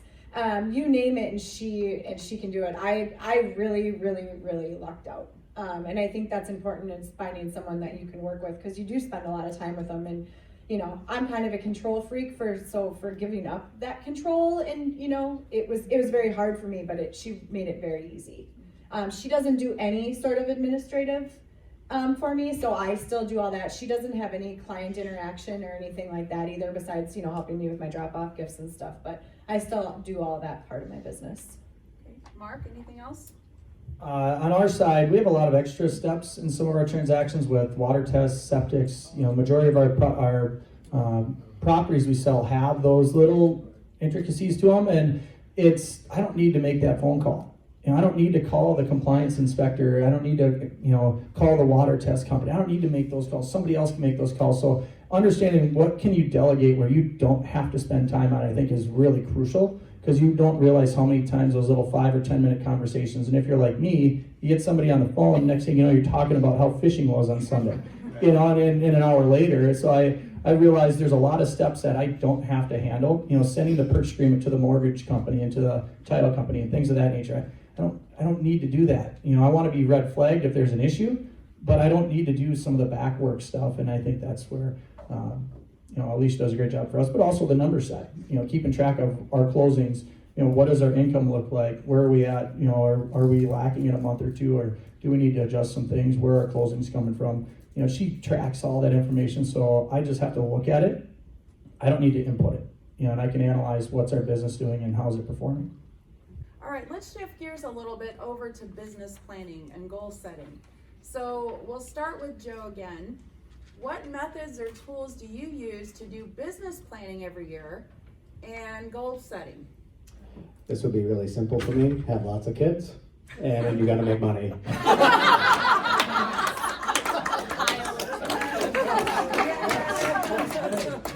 So, I mean, that is really my secret sauce. You're forced to. I mean, when you're up against something, your back is against the wall, you just have to just keep going, right? My wife didn't work, or, you know, works her main thing was get medical benefits for our family, and she works part-time, and I'm the income generator there on that end of it. So it was I either sink or swim. So I chose to swim, and that's really it. So. Any tips for maintaining a profit on your business? Have a good that? tax guy? No. Maintaining profits. A profit. A profit? No, not really. Not off the top of my head that I can think of. It's more or less just, I feel when you get to a certain point and your business changes from team leads or an internet lead and it becomes a personal referral business, your profits will obviously skyrocket. So however you can, in the beginning stages of the business, I discovered, yep, you're going to take some hits in the front end of the business when you're first starting out. But once you lay that foundation, it's going to really set you up for success in the next years after that. Okay, great. Torrey, goal setting, business plans. Have kids and get divorced. Then your costs really go up. No, just kidding. Maybe one or two of you have been through it, so we're just, you know. Tax person is really important. I just recently got really smart with that and got a very refined approach to it. I went too many years and wasted a lot of money having the wrong tax person, but having somebody who understands, you know, being an entrepreneur, especially in real estate, and then how to plan for the future is really, I don't know any of that stuff, so I happily pay for them to teach me and kind of guide me and show me how to do that. And then just maintaining the profit. I don't know, I also have to get better at, you know, it sounds like you're way more into metrics and I should be more into metrics. But I know, kind of like Brittney has, just like in her head, where my profit margin is at. And I do 30 to 40 deals a year. I don't have a team. I'm just a solo agent. But you know, for me, I'm trying to do quality over quantity. And so when we talk about profit, I don't want to go off topic too much, but profit for me isn't all dollars. So somebody told me early on that, you know, you better chill, Torrey, you're going to burn out. And I was like, no, I'm good. I can do it all. Super mom, agent, blah, blah. But, you know, you start to feel that. And so there comes a point where the profit isn't only in dollars. Very good advice. Wanted to add something. As you're starting the business, the first couple of years I did not set up my LLC, my S Corp and my LLC. I quickly realized once I set that up, and because at first I'm like, you know, paying the government, whatever, you know, you got to do it. Everybody's got to do it. But once I actually set up my LLC and my S Corp, it went from feeling like I paid taxes, you know, I think I remember right now, a $50,000 check for taxes. Realizing once I had the LLC set up, it took it down, literally cut it more than in half. So it was like, all right, well, I'm not paying taxes isn't too bad. So set that up early in the stage in the business. Maybe a lot of people already have. I did not. I just thought I'd wing it. Once I set that up, I'm super glad I did it. And then I paid myself when you set up a payroll, and it really changed your life from always having to pay taxes, it felt like, to not having to do much at all. So. Very good. Brittney. So one of my favorite things is RE/MAX Professionals. They offer a succession training. It's actually in I think a week and a half. It's the one training that I attend every single year, and I get so much out of it. You actually you set your income goal, and then we actually break it down by level. So by the time you leave that room after 2 hours, you know how many new people you need to talk to a day to meet your income goal. And you could call any one of my girlfriends right now on my phone, and you could be like, how many people does Brittney have to talk to a day to make her income goal? And they would tell you 8. It drives them crazy. So when we go on trips and vacations, they're always like, did you meet your 8 people a day, Brittney? But it's so important, and that training is just wonderful. I don't know if any of your offices offer it, but man, you got to attend it. And it also puts an hourly rate on you, so it's just like, when you're doing stuff. And it also actually, that kind of led me to hiring a marketing person too, because it's like, it's not worth your time once you figure out what your hourly rate is. But yeah, I was almost gonna have my cell phone up here and call one of them and be like, how many people do I talk to a day? Very good. Okay, Mark. Business planning, goal setting. Business planning, every year we get into business planning, and right away for me, it was really honestly working hard. And I worked as hard as I could to get going, and now my planning has changed. I went from how many homes can I sell, and in hindsight, I could have sold twice as many if I knew what I was doing, but how many homes could I sell, and now it's how much time do I have back in my day. So my goal this year was actually to still grow by a good percentage, but spend less time doing it, so I could spend more time with my family. But the time I spent working, I was more committed to it. It's one thing to be at the office, it's another thing to be productive at the office. And I sat my team down this year, and I said, guys, I need 5 hours a day for myself. I'll spend the rest of the day with you guys. And no kidding, I think I worked about 25 to 30 hours a week this year, and the rest of it was with either clients or kids, and I loved it. I had my most profitable year ever without even looking at the finances because of the enjoyment I got out of my year. But now I know the profitability is there because I can look at where do we spend our money, where did we make our money, and that's where we can adjust our budgets to make sure that, hey, we're still continuing to align and change as the market changes. So I think keeping track of where you're spending your money, where's your income coming from is very, very crucial. But also where are you spending your time, who are you spending your time with is also very crucial. So. Very good. All right, so we talked a little bit about this already, but what services do you outsource? Photography, videography, staging. Could you share a little bit and expand if you like, even budget costs? That would be great. We'll start back with you, Mark. I try to outsource everything possible. When I started, I thought it was super cool because I could get panoramic pictures on my Android. Hindsight, I look at those listings, it's just ridiculous. But, right away it was really tough to spend the money on the photography. And I realized I went to these houses, I took 50, 60, 70 pictures, and the MLS could only hold 18. So then I had to sit there and sort through them, and I was going to get the best ones, and I realized, wait a second, I'm spending 3 hours looking at pictures. Why am I doing this? And again, it's looking at how much are you really making per hour, and is it worth your time doing it? And that's how you need to analyze absolutely everything in your business, everything. Because there are people for every aspect of real estate for that, except, in my opinion, on the sales side, or on the customer service side. So as long as you can commit that time to your clients, the more you outsource, the more time you can commit to your clients. I think Joe touched on that earlier.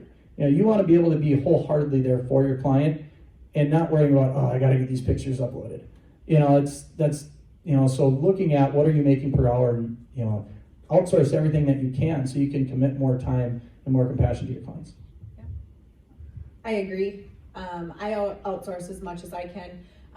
I tried to take photos of one of my listings one time, and they were horrible. And I just said, never again will I ever do that. So I agree, going back to that training that I do every November is what's my time worth? You know, and it's just not worth my time to go to a house, spend an hour taking photos, going back home, spending 4 hours editing them, and then they still look like crap. So. And the house sells in a day. Yeah, and then the house sells in a day. Torrey? I mean, yeah, photography, staging. I use a home stylist as well.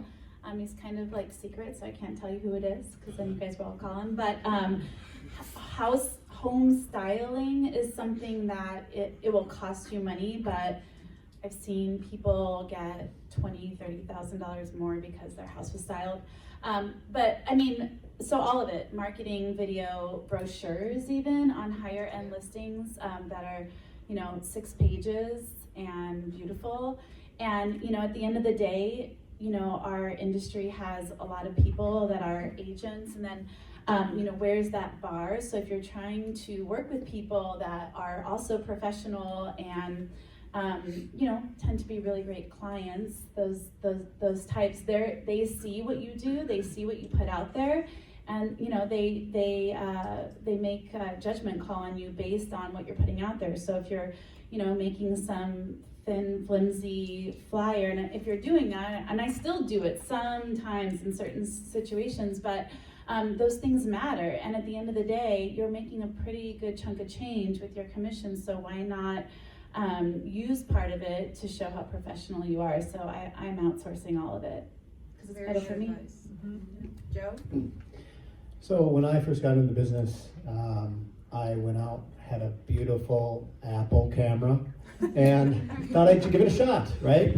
But same thing, my photos were terrible. I was like, even though this is a great Apple camera, but it was horrible, right? Different sizes. Different sizes, you couldn't size anything, it was just terrible.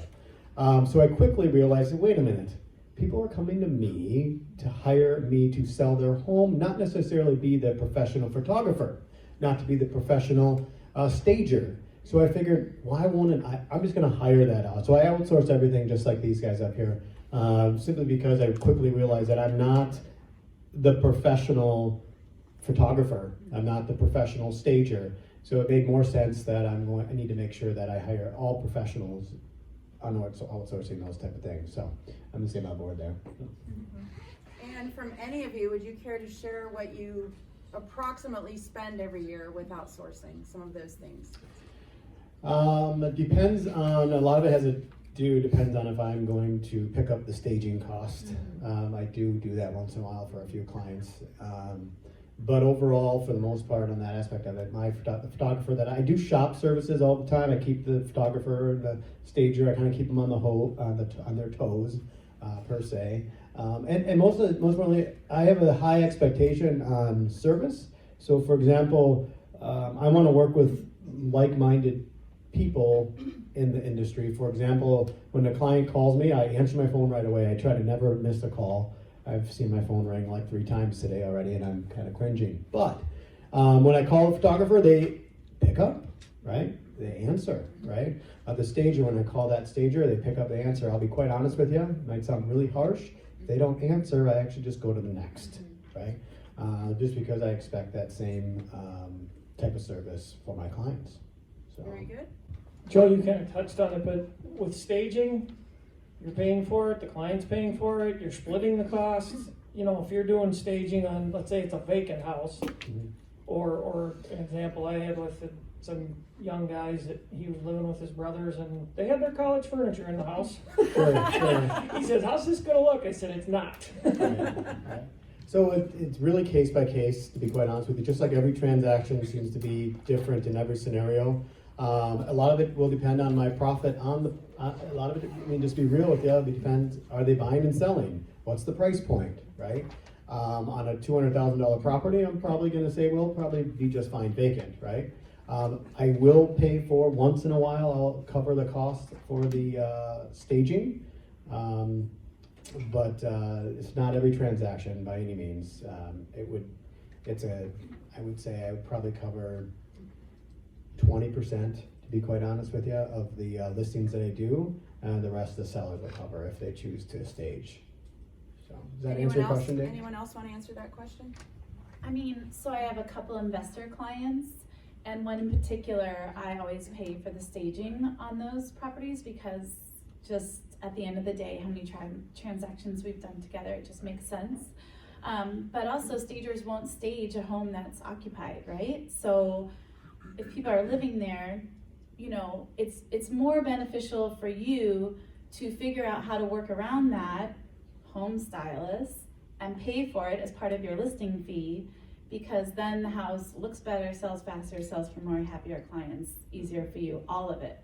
So, you know, I hear agents oftentimes, you know, not to be rude, but I mean, they're cheap. A lot of agents are cheap with marketing and what they want to invest financially into their own job. And so at the end of the day, if you can find somebody to help you get that job done quicker and better and happen faster and have happier clients, it's worth that extra $200, $500, whatever it is that you're going to invest in it. You know what I mean? Brittney? So if I get a new listing, I actually go in and I do a home suggestion report for them. So I go and take photos of all their rooms and then make a pretty big list of everything that they should do to that room. And then it's, if you do all of this and it looks like this, this is what I think that we should price your house at. Most of them will take those suggestions, and then usually I'll go back about 2 or 3 times before we actually list the house. Just make sure that they're working on their home suggestion report, you know, give them maybe a couple tips and everything like that. The last time I go in is always right before Mindy goes in to take photos, and I actually go in with a big Rubbermaid tub, and I will get rid of anything that I think should not be in their house. And they kind of look at me and I'm like, you know, you hired me because I'm a real estate professional, you know, and this is what I think you need to do so we can get better photos of your house, and your house is gonna show better and it's gonna sell quicker. I have a good friend now, she started out as a client, but I went into her house one time with a big Rubbermaid tub, and she had this stool in her kitchen. And I'm like, well, where does this live? We need to put this away. And she's like, it just lives right there. And I'm like, nope, it doesn't. And I threw it right in the garage, and she just looked at me, and I'm like, you just need to trust me. I'm a big believer in staging. I'm a big believer in home styling. I feel like it just really brings your listing up to the next level. I also work with a couple investor clients, and we always stage their bathrooms and we always stage their kitchens. If I have a difficult listing, I will, you know, and I like to stage, so I actually will, you know, bring in my own furniture, rent my own furniture, and stage their house for them. But yeah, that's definitely something that I'll do. And I just, you know, you look at the before and afters of some of these photos, and it's just, I mean, you know, answers right there. Mm-hmm. Now, Mark, you've got a unique perspective because you've had a number of luxury listings, these large lakefront properties, and from a staging or styling perspective, could you share some insight on that? Yeah, on my side, it's really a case-by-case situation. You know, there are some homes that really profile well the way they are, and there are some homes that need a lot of help. Personally, I have a hard time telling somebody, take this down, take that down, move this, move that. I'd rather hire somebody and have them say it. You know, so for me, it's kind of getting back into my comfort zone. I'd rather pay somebody a couple $100s to go in and say, gosh, your house is a wreck. You know, and so we don't have a ton of home stagers up in our market. I honestly think I'm the only agent in our market that has a home stager that is truly a home stager, and not just an agent that says they're a home stager. And I use that in those situations and really help profile that as part of my team. Now, are they part of my team? I'd say yes. And my clients love the fact that we have all these different services available to them to make their job easier and to sell their house for more. And when you bring that team aspect in on it, compared to a lot of agents in our market who are part-time agents, that they're the only one that shows up and they're the only one that takes pictures, and all of a sudden they realize, wait a second, this person has a whole portfolio of people that helps us sell our house.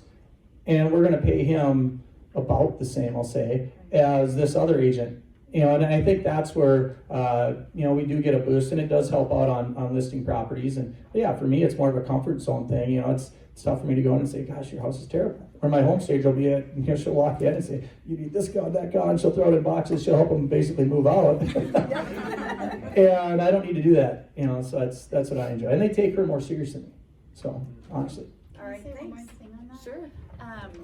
Just one more thing, and that I just think about this all the time, is like what do consumers want, right, out of services? Amazon Prime. Like, why does Amazon Prime go off so much? It's because it's easy, it's fast, it's quick, it's everything that you need. And so, I don't know, is it a stretch to say that we need to start like thinking in that way with real estate and services, and what are we really doing as agents and providing to consumers? I mean, I think that's probably what people want, and they'll pay more for it. What was the moment in your career that you realized not only were you succeeding in this business, but you were going to be in it for the long haul? So we'll start with you, Mark.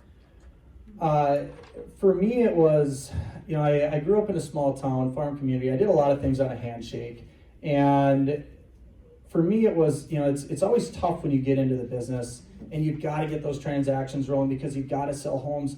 And I made a commitment to myself that I was always going to be customer first.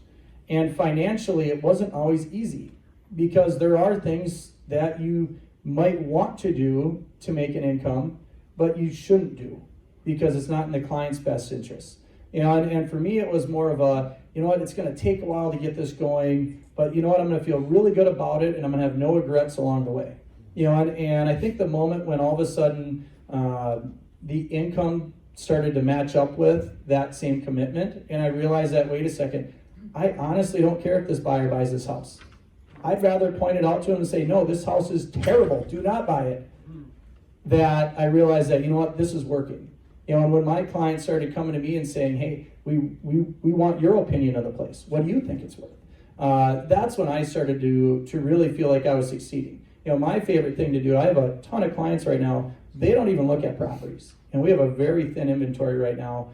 And it's because we'll go look at homes. I'll make sure they know that they're $300,000 overpriced or $1 million. It's ridiculous how overpriced a lot of properties are. But they love it when I call them. I say, bring your checkbook. I literally had a client this year. We looked at homes for 2 years. I knew they were on a 2-year track, so it wasn't like it was every weekend, but they'd be in town. We'd look at a couple of homes. And they actually were in town, showed them one house. They left town. The next day, the house I knew they were going to buy hit the market. I called her. I said, Nancy, bring your checkbook. She goes, you're kidding me, Mark. I said, what do you mean? She goes, Mark, this is why I love you, because this is the first time you've ever said that about a house. And no kidding, they drove up the next day and they bought it. And that was one of those moments that you realize, wait a second, this is really working. This is how I should feel when I'm selling houses. I'm not selling houses. I'm helping guide them in transactions. And I always take the approach of, what if they have to call me in a year or 2 years and get out of here? And I'm going to feel really bad. Now, granted, we've had a progressing market, but I'm going to feel terrible when they call me in a year in a progressing market and I tell them, hey, you got to sell it for $40,000 less than what you bought it for. That's not why I'm in the business. And they're not going to refer me to people if that's the kind of business model I run. So. Very good. Brittney. I actually thought about this question a lot. And I would say I can think of, some pretty big milestones in my career that I hit that kind of, made me realize that I was succeeding. One of the biggest ones for me is I won our On Fire Award 1 year for our office. That was huge. I set that goal and I did everything in my power to accomplish it, and I did. Another big milestone for me was when I hit my my cutoff, so my split went down. So that was another huge milestone. Also too, when I picked up my first investor client, that was another huge milestone for me because I felt like, hey, this person that does how many transactions a year is believing in me to do the resales for their business. Like, I must be doing something right. And then also too, every single time I get a call that's either a referral or a past client that calls me, I feel like that is a sign of success as well. Good. Torrey. I think just all of those same things, hitting that cap early and getting a note from your broker saying good job, you did it, and getting those referral calls and having people write really lovely, authentic reviews about your character on Zillow is always a pleasant experience. So, yeah. Good. Reviews are validation, right? Mm-hmm. In the beginning of the business, with every client I had, I was hoping that we would buy a home with. Didn't care who I talked to. I think when kind of like what Mark was saying here, once I realized that two things: that I felt comfortable doing non-exclusive buyer representation agreements. That's all I do now. And also being able to say, fire the client, right? Yeah. Realizing I don't need to spend so much time on that particular individual. Don't get me wrong, I want to spend as much time, but if being able to get to that point and say, you know what, on to the next. So. Could you expand a little more on that buyer agreement? So a lot of real estate agents feel, I don't want to speak for anybody, but I specifically only do non-exclusive buyer representation agreement. In my discussion with the buyer, meeting with them, and we do an agreement, I always just say, hey, you know, I'm not going to tie you down to a piece of paper and make you work with me. You can go work with somebody else if you choose, and then it almost solidifies the relationships between us once I tell them that they can leave if they choose, and I'm not going to make them sign a piece of paper to stay with me. It just seemed to work really well for me when I'm building that relationship with my clients working. Go ahead. And so Joe, how do you handle that? You show them the agreement, you show them what's expected of you in terms of the agency relationship within the agreement. Yeah. You show it to me, this is what I'm gonna do for you. And So Joe, can you repeat that question to the virtual audience? What was your name? Kurt. Kurt's asking, how do I handle presenting the agreement? Is that kind of the general gist? Yeah. What I typically do is when I'm writing the offer, so obviously I do my agency disclosure. I have that in all my emails, so it's disclosed in every single email that we communicate with to cover that base. And then when I get to the actual agency relationship, or excuse me, the representation, I literally go, for the most part, line by line and explain to them right at the top saying this is non-exclusive. So you don't have to work with me. You can certainly work with another broker. However, all this is protecting is the stuff that I actually do for you, right? The homes that we did look at, that's essentially what is protecting my commissions. And just roll with that. And then literally it's breaking the ice once you can tell them that, hey, you're not obligated to work with me. It's not this big scary thing. Once you sign with the realtor, you have to work with them, right? It seems to be the stigma is that once you sign a piece of paper with an agent, life is done, right? You have to work with them. So I break that ice by upfront explaining to them that, hey, it's not the end all be all. If I'm not working for you, and then I also spin it around, if I'm not working for you, essentially, then you can leave me. But I can assure you that I'm going to work as hard as I can for you because it is non-exclusive. So I know in the back of my head that you can leave me. So I basically turn that around and say, I'm going to work as hard as I can for you as an agent. Yeah, go ahead. Yeah. Piggybacking on that question, why wouldn't you choose to do an exclusive and let them cancel at any time? Could you repeat that? I'm sorry. The question was, why would you choose to do an exclusive and not let them cancel? Why wouldn't you I do an it? exclusive and let them cancel at any time? It's probably a shorter conversation. It protects you a little bit more. They could cancel at any time, but you have an exclusive. Yeah, I quickly realized in the first couple transactions that I did in the business, or maybe a year into it, a client had went out and purchased a house without me, right? I was super bummed out because it was out in Stillwater. I'm in Shakopee, and it's a long drive, right? It's an hour for me, and I did a lot of back and forth with him. And I remember when I contacted Ryan O'Neill, what can I do? And he quickly basically said, well, there's not much you can do. Go back for the client and get the money, collect the commission. I quickly realized that the piece of paper, in my opinion, didn't mean a whole lot, right? So it just seemed for me to simplify the process by just doing a non-exclusive. I don't know if I'm answering your question. I hope I am. But just take down those barriers between the client and myself that, hey, we can have a free, open relationship. And they generally, 90% of the time, I haven't had a single client leave me when I went non-exclusive, just to be clear on that. I've never had a single client leave me the only time I've had a client leave me is when I've had an exclusive relationship, is when they left me. Okay, thank you. Can I add two things? Yeah, Mark was. I wanted to touch on that too. That's actually exactly what I do as well. Yeah. I offer agency, and at the end of, and I don't throw the contract in front of them right away. For me, it's after a few homes, and honestly, I don't do a ton of buyer's reps at all. And I actually explain that to the client, and I say, sorry guys, but we could enter one if you'd like, but personally, I choose not to right now. And they kind of look at me kind of funny. Right. And I'm not kidding. I do this with all my clients, and they say, well, why don't you? I say, well, what if I don't like working with you? Because contracts, by design, are supposed to go two ways. And no kidding, by the end of our next showings, they're asking me to sign a buyer's rep with them. They want me to represent them fully. And I look at it and say, if I'm not doing my job, I don't deserve to get paid. And that's my opinion. Same thing. I'm not here just to lock people up. I need to do my job. But in part, I think that's why we're up here too, is because we're doing our job. We're fully representing those clients. We're fully looking out for their interests, and our clients recognize that. And you need to fully put their interests in the forefront. If you're doing that, they're going to stick with you. Now, have I had people go buy with other agents? Absolutely. But personally, I look at those as character issues with those clients. I don't want to work with them. I don't want their referrals. I'm sorry.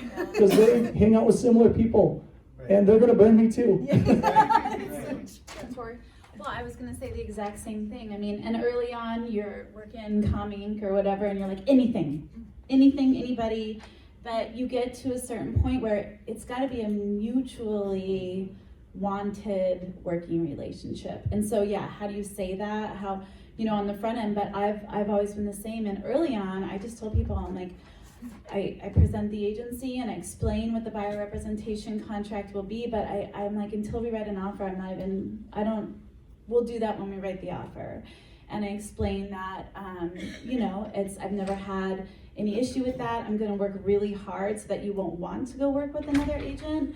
But I don't put that pressure on them on the front end, because I know too many people have been burned by agents in the past that push that so hard and just cram it down people's throats, and it's just not my style, and it typically attracts the type of person I don't want to work with anyway. Yep. We're sorry to all the brokers in the room. Especially John Colby. All right, so we'll start with, we'll start with Brittney this time. Tell us a funny story about something that's happened to you in real estate. I think the funniest story was before I was an agent and I was buying my first house with Caroline. I started out, so after I moved here from Wisconsin, go Pack, go. I went to college at the U and I fell in love with Northeast Minneapolis. So I rented there for a while, and then I realized that it was time to buy my first house. So Caroline and I met. I started looking out in White Bear and Montevideo and Stillwater, and that's the areas that she was very familiar with. And I was like, hey, I'm gonna just kind of throw a wrench in this, and I wanna start looking at duplexes in Northeast Minneapolis. Caroline lives in Hudson on acreage. She has horses. She is not familiar with Minneapolis at all. And she was like, okay, she's like, I'll show you around, let you in the houses. She's like, but I'm not familiar with the area.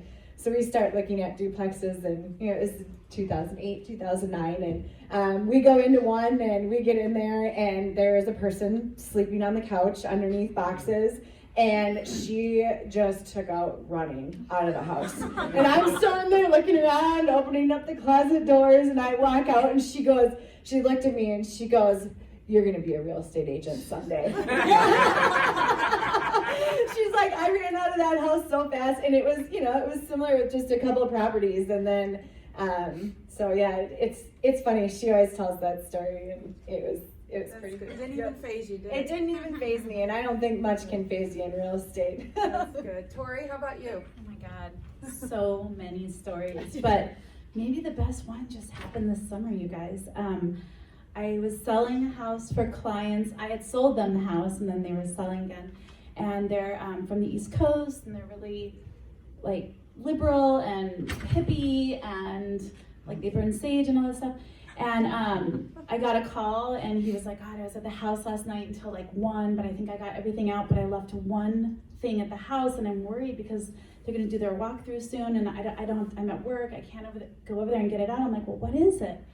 And this is like in August when it's really hot, right? And I go, well, what is it? He goes, well, I left it in the freezer. I go, well, what is it? He's like, Christina's placenta.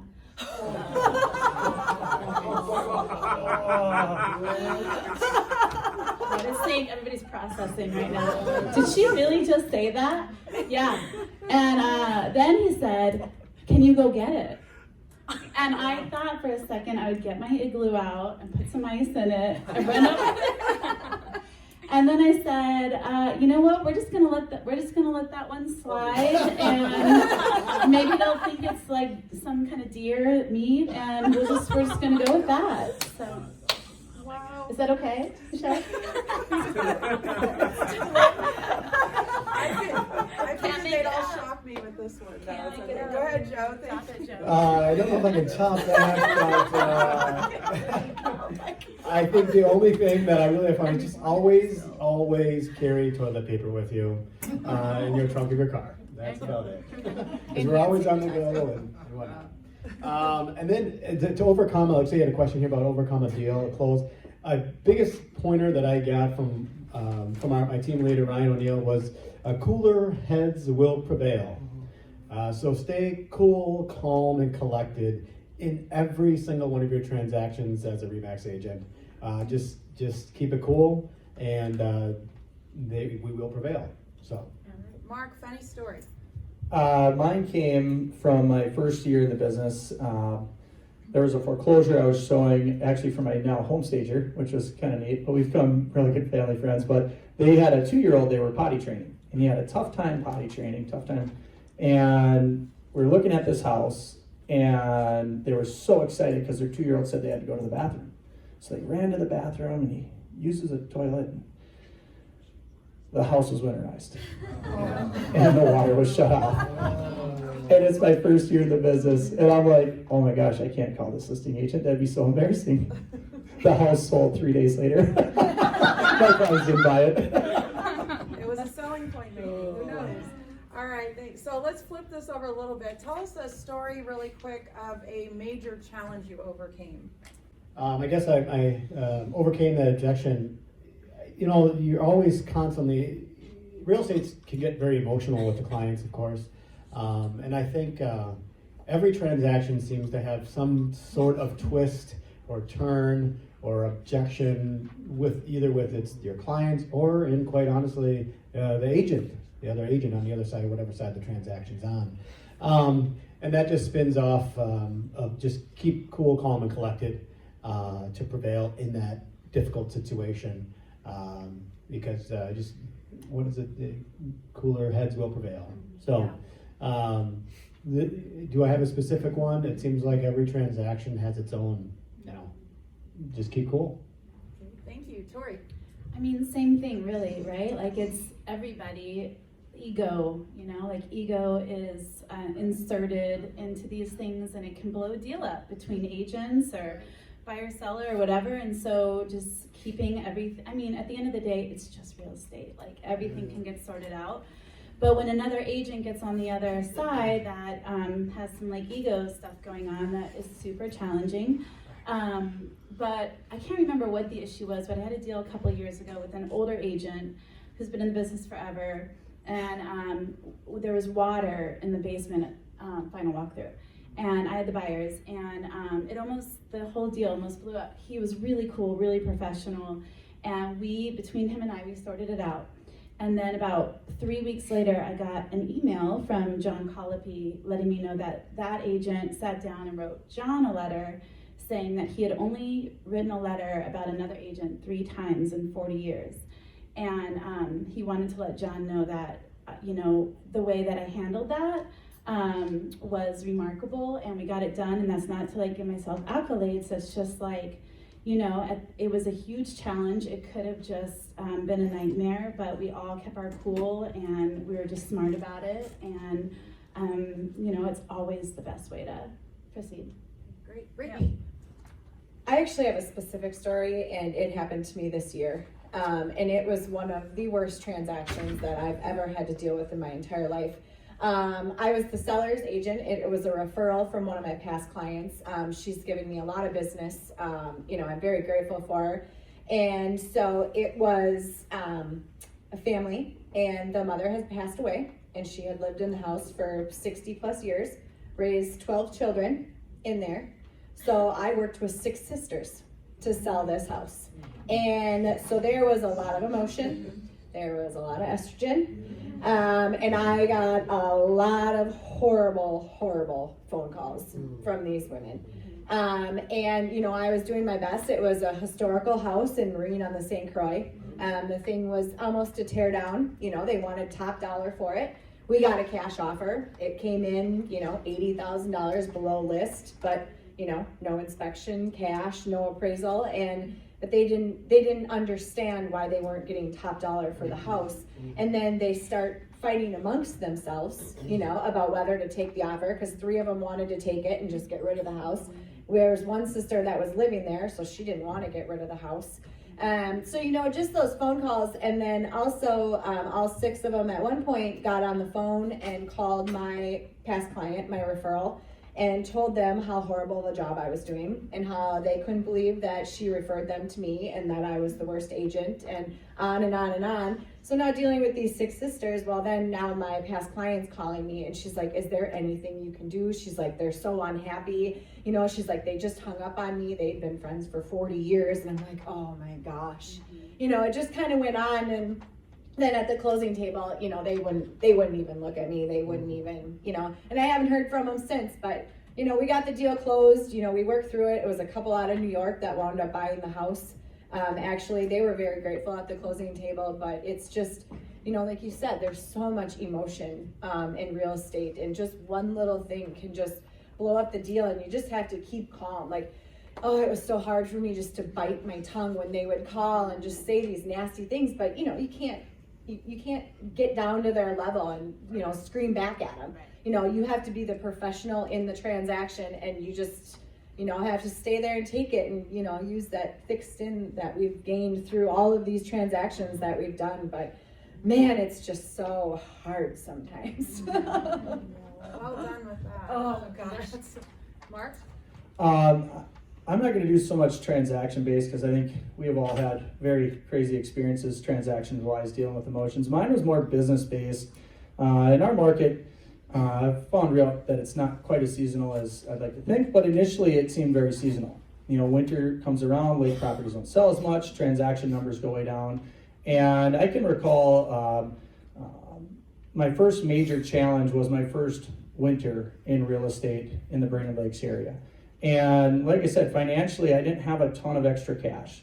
The same year, my wife actually switched from full-time employment to independent stylist as a hair person. Stylist, yeah. I'm not on the salon, believe it or not. But anyways, I remember that first winter. I had 3 months in a row without a commission. And my wife hounding me every single month. When are you going to get your next paycheck? When are you going to get your next paycheck? You know, and we struggled. And no kidding, that March, it was an early spring, it was end of March, there was a local bank that called me and said, Mark, it was a Friday, said, Mark, I don't need an answer right now. Call me back on Monday. We need a mortgage person. We will pay you whatever you want. Call me on Monday, tell me your number, and show up for work. And I remember my dad was with me at the time, and it was kind of that, do I stick with real estate and persevere, or do I leave to the temptation of a normal job that would be really secure with benefits and everything? That sounds awesome. But I decided to double down. I said I will not fail. You know, I'm not going to let myself fail. I'm going to make sure I'm making my phone calls. I'm going to make sure I'm working my tail off. I'm going to make sure I'm out in the community. But it was a real temptation. You know, and that's something that I think distracts a lot of realtors. They get into the business, they run into some financial difficulties, and it's you know, kind of that fight or flight. And I chose to fight. I wasn't going to fail in this business. I knew it was something I was supposed to do, and I really was passionate about. But that was probably my biggest struggle, is just financially that first winter and overcoming those financial difficulties. And you know, I look back to that moment, and you learn a lot from it. You know, and you learn a lot about yourself when you're honest. And for me, I was sitting there honestly trying to figure out, how can I scratch enough money together to pay my mortgage so I can live for another month, and figure out where's my, you know, how can I get to those closings that are going to come up in April and May, you know, and I'm glad I fought through it. Great. All right. So the last thing is, if you could go, we'll combine the last 2 questions for them to know. If you could go back to day one in real estate, what 2 or 3 things would you do differently? And then any final words of advice to the group. So we'll start with you, Mark, again. Things I would do differently. For me, I would probably hire an assistant 2 years sooner. I think that was a huge piece for me in growing and developing. Definitely hiring an assistant sooner is probably the top thing for me. Other than that, I think, I think that's really about it. Trying to make sure I outsource as much as I can early on, even though it may be difficult. You don't recognize how much it supports your business until down the road. So, and I guess something I wouldn't change is the people I've surrounded myself with and the support and guidance you get. Making sure you're talking to different agents, I think, is crucial to building your real estate business, and it can come from anybody. I have a great friend of mine now, Brent Anderson, in my office. We literally talk every single day, and he has a coach. I don't have a coach, but we reflect ideas off each other and hold each other accountable every single day. And that's something that I think every agent should be doing, outside of some of the things I honestly won't change a whole lot. Great, thanks. Brittney. I actually agree with you. There's not much that I would change either going back to day one. I think everything that I did and the mistakes that I made and my trial and error made me the agent that I am today. Like I said earlier, I still screw up every day, but you learn from your mistakes. I also like to operate outside of my comfort zone. The minute something becomes comfortable to me, I try to take it up a next level and then go right back outside that comfort zone. I feel like that's what keeps me on my toes. That's how I operate. That's when I do my best, is when I'm learning something new. Great, So. thank you. Torrey? I would have stopped with the excuses earlier instead of rolling with that as a reason why I wasn't busy. I would have got the coach sooner, and I would have got some administrative help sooner as well. Joe? If I were to go back to day one, again, I don't like to keep going back to it, but I would have got my Apple product sooner, right? Just right away. You get paid. Yeah, I know. I should do. But no, literally those tools in the tool chest is so crucial. Other than that, I think I agree. There's not a whole lot that I would personally change on how I got to here today. But hiring the transaction coordinator sooner rather than later, probably after maybe 10, 15 transactions in a year, because I can do it on a per basis type of system. So, not a whole lot. So. Okay. Super quick question. How many transactions your first year? Oh, gosh. First and second. First and second, my first year, I started in September of 2014. I had maybe 12, 13 transactions. And then my following year, I think I did 30 something. Joey?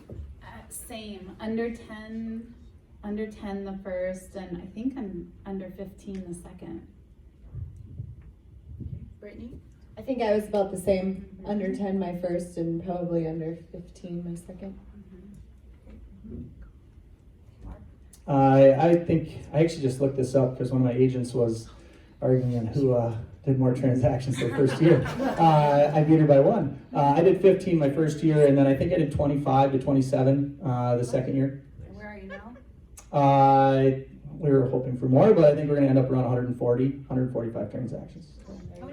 And guys, that's why they're all We here. had 6 agents because on the team. They've all had incredible year-over-year percentage growth in their business. So, and it's been just amazing to watch that. I mean, the numbers are all there, so that's the big part of why they're all here. Next question?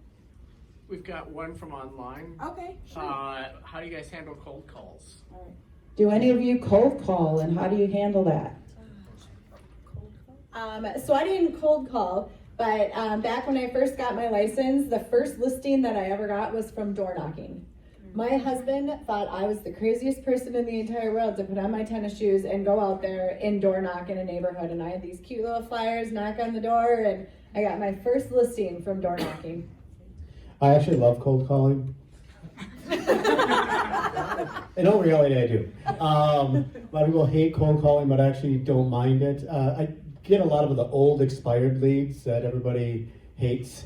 But I was able to twist my presentation when I got somebody on the phone, was turn it into more of a customer service call as part of Remax to say, thank you for finding our website at one point in time, right? And more or less, just get them to talk, and then once they realize that I wasn't there to sell them something, and more or less just have a conversation with them, and my business really took off once I discovered the right ticket to make these cold calls and feel comfortable with it, instead of saying, do you want to look at the house now? When they're not even, it's been years since they looked at a home. But it ended up being a lot of the previous customers or people that were cold leads, they ended up saying, yeah, because most people end up moving every so many years. And I quickly discovered that they had some type of transaction, and a lot of times they didn't have a good experience with that past agent. So it literally just parlayed into something that was pretty awesome on those cold calls. So to handle that, I love it, because it's just more or less a customer service follow-up, a courtesy call, making those cold calls.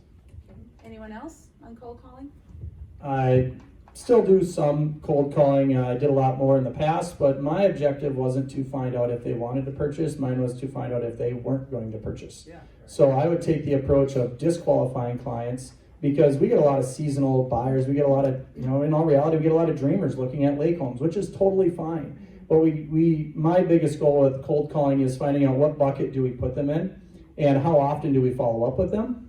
But finding out who are we spending too much time with, and who do we need to commit more time with.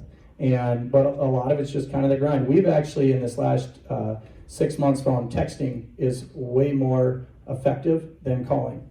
And so I still recommend we call them, but honestly, one of my agents and I kind of did a thing, and she texted, I called, she got the response.